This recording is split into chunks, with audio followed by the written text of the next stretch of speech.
What should be done about the economy? Should we do what Obama says we need to do? He says we need more money to spend our way out of the recession. Is he right? First, we need to look at what a recession is. A recession is a temporary contraction of the economy. If we use our supply-demand graph to view what's happening economy-wide, then we have aggregate demand, which is the amount of goods and services demanded economy-wide, and a short-run aggregate supply, or what all of the businesses in the economy can output in the short run. You also need one more component, a long-run aggregate supply, which is a straight line. This represents the total output of the economy at full employment.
Acknowledging that people will seek profits means acknowledging that greedy people will engage in force or fraud to obtain them. The market has two ways of dealing with this. The first is to make force or fraud unprofitable. Economic equilibrium keeps businesses from gouging prices or paying too little to their workforce.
To see how this works, we have to look at the very idea of what free means.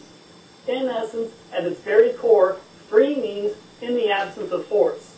In an ideal free market, there would be no force or fraud at all.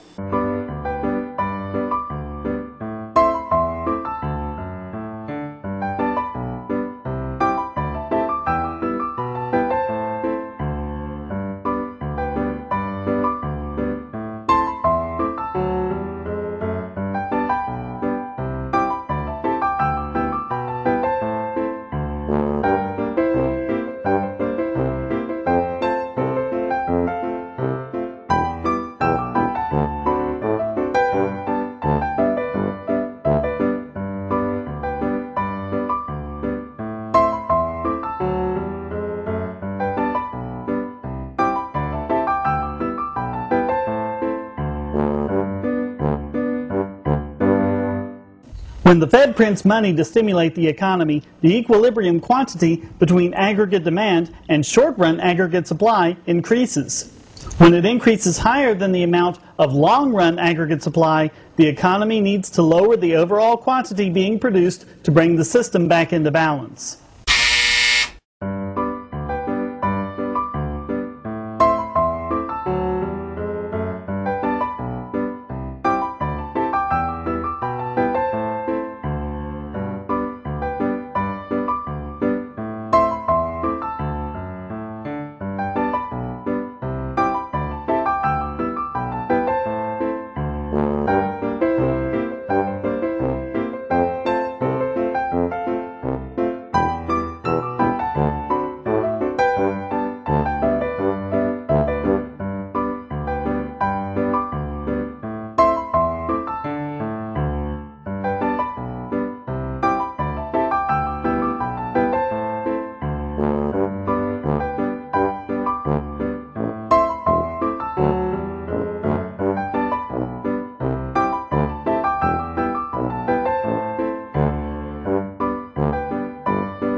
Spending more money would increase aggregate demand, which is too high to begin with.